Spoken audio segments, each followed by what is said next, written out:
Exodus chapter 2. And there went a man of the house of Levi, and took to wife a daughter of Levi. And the woman conceived, and bare a son.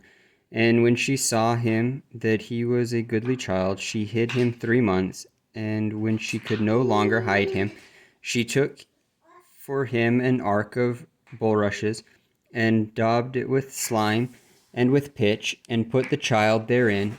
And she laid it in the flags by the river's brink.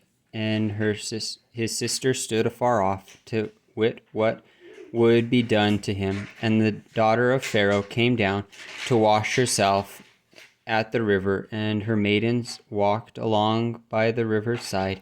And when she saw the ark among the flags, she sent her maiden to fetch it. And when she had opened it, she saw the child, and behold, the babe wept.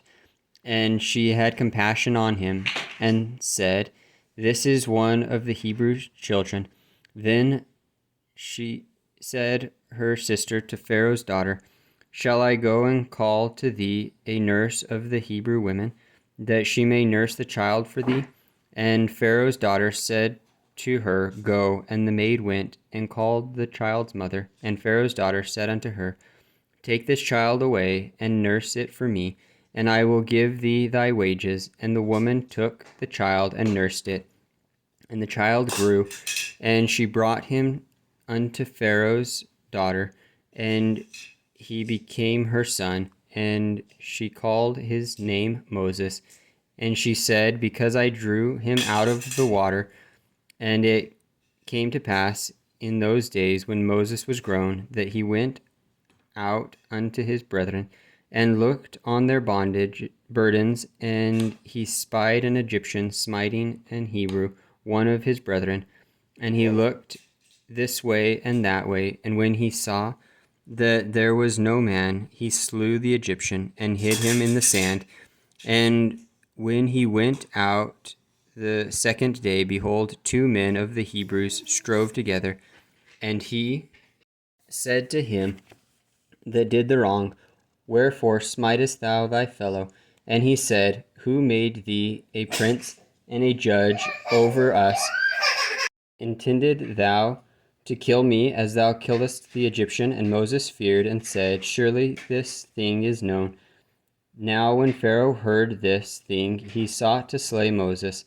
But Moses fled from the face of Pharaoh, and dwelt in the land of Midian. And he sat down by a wall.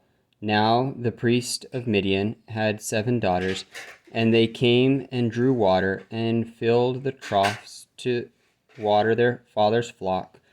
And the shepherds came and drove them away, and Moses stood up and helped them, and watered their flock.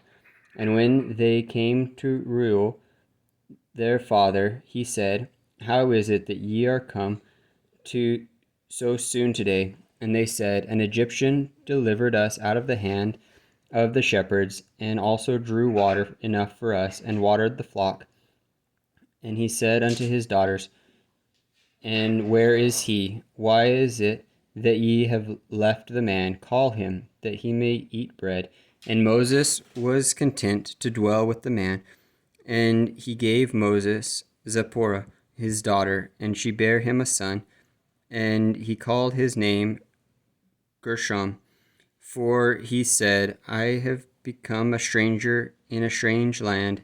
And it came to pass in process of time that the king of Egypt died, and the children of Israel sighed by reason of the bondage, and they cried, and their cry came up unto God by reason of the bondage. And God heard their groaning, and God remembered his covenant with Abraham, with Isaac, and with Jacob. And God looked upon the children of Israel, and God had respect unto them.